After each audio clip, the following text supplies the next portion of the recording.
The newsday continues here on One News Now. I'm Riza Diaz. The health department has repeatedly cautioned the public that holidays do not need to be hazardous to be fun. More so given the threat of the Omicron COVID-19 variant. Now, how are firework-related injuries faring this year? Giving us details, we have Marty Bautista. She's reporting to us live from Quezon City. Marty, good morning. Good afternoon. Can you tell us the latest, please? Riza, we're starting the new year with some good news as firework-related injuries have decreased this year. According to Health Secretary Francisco Duque, there are 85 firework-related injuries from December 21 to January 1, down 11% from last year's 96. The DOH considers this a big improvement, but tallies may still change as authorities continue to monitor injuries for the first week of the year. 38% of firework-related injuries were due to the use of illegal firecrackers such as boga, 5-star, and piccolo. Other incidents were supposedly caused by drunk driving following the New Year's festivities.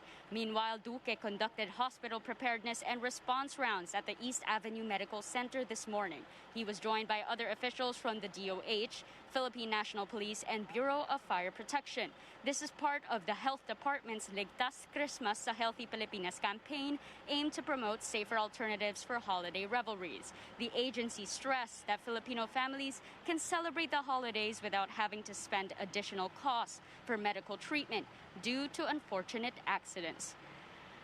Riza, Dr. Veronica Dating-Ginao told us that there's been a total of only 3 patients admitted for firework-related injuries here at East Avenue Medical Center. This is compared to last year's tally of 6 patients. Riza? Thank you, Marty, and Happy New Year. That's Marty Bautista reporting live from Quezon City.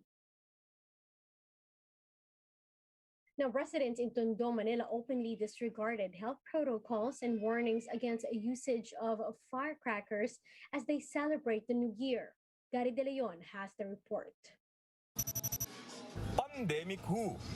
Residents happily welcomed the new year in Tondo, Manila by holding street parties with some even using illegal firecrackers. At Road 10 and C2, most people did not to wear masks, especially children. There are also people drinking in the streets. The Manila LGU strictly prohibits using firecrackers and torotot as noisemakers, while street parties are also not allowed. Barangay official says their effort to stop people from partaking the parties were in vain. Talagang makukulit talaga. Hindi talaga namin kaya. Kaya lang ang inano dahil bagong taon, medyo konting luwag tayo, konting luwag lang po. Policemen were also seen going back and forth in the area following complaints of firecrackers use. But residents seems not to care. Fire truck also circled the area, reminding people about the perils of firecrackers. Meanwhile, in another street, some residents took it up themselves to give some food packs to their neighbors. They also say they hope all goes back to normal soon. Wish ko lang na matapos na yung pandemic. Mag-pandemic para maging okay na lahat. After the celebration had died down, 4 minors were rushed to the hospital in Tondo due to minor injuries caused by firecrackers. Reporting for News 5, Gary De Leon. We are One News. We'll be back with more stories after the break. Keep it here on One News.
You're still watching One News Now. I'm Riza Diaz. Independent projections forecast that new COVID 19 cases across the country may hit up to 4,000 today. In a Twitter post, Professor Guido David of the OCTA Research Group says these may include 3,000 fresh infections in Metro Manila alone. David notes that the positivity rate in the capital has already jumped to 21%, while the reproduction number increased to 3.19.